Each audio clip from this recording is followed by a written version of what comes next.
feeling of pressure, feeling I'm out of control, frustration, there is a goal I'm trying to achieve that's been blocked, and conflict. Which of these two do I choose between? Those are reasons we feel stress, right? That's our psychology. It's innate within us. These are processes we're going to go through and consider in whether or not we feel stressed. But then we've got the Bible coming in. We're going to take a little Christian moment. Bible coming in, and it says, do not worry. If there is a command, that means it is within our power. Through God's strength, it is within our power. And I believe God made our psychology, so he can't be telling us, hey, shut off your psychology. This is the way I made you, now just stop doing the way I made you. That, to me, doesn't make a whole lot of sense. A pure secular view of psychology is going to say, if you feel pressure, how do you get out from underneath that pressure? You feel out of control, how can you be back in control? You feel frustrated, figure out a different way to deal with that goal. Or maybe you leave the goal, escape or withdraw.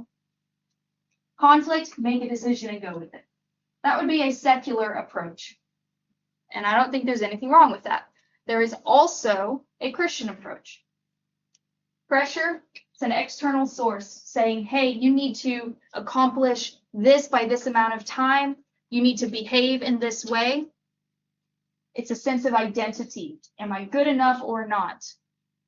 Jesus comes into the picture. He relieves the pressure. Hey, don't worry about what these people think of you. Worry about what I think of you. I'm going to alleviate that pressure. You're no longer under pressure. Uncontrollability.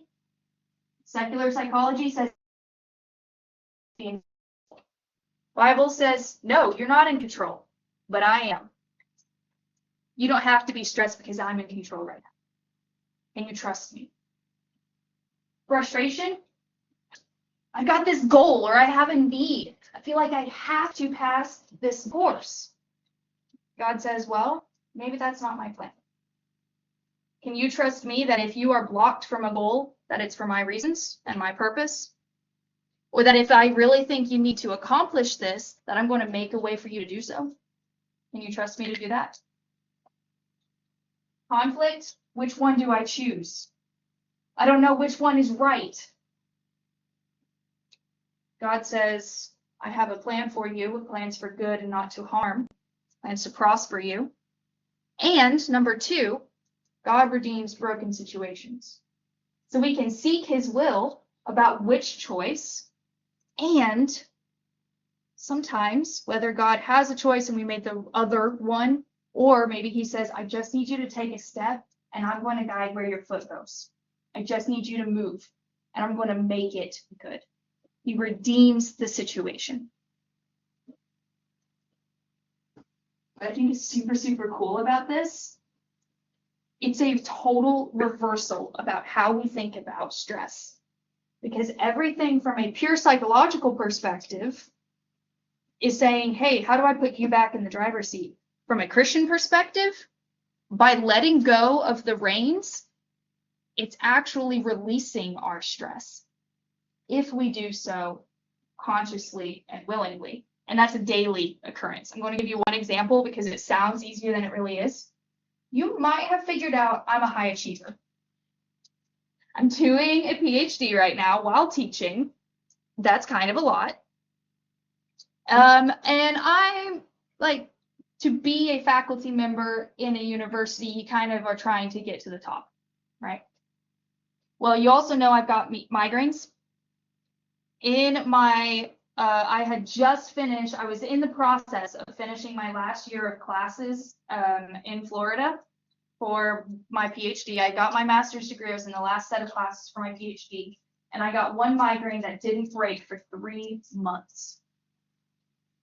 This was I'm in bed, I can't walk down the stairs to even get food from an Uber driver, totally reliant on my suite mates to give me food or I would have starved. Like I could not walk downstairs to unlock the door for even drive-through food.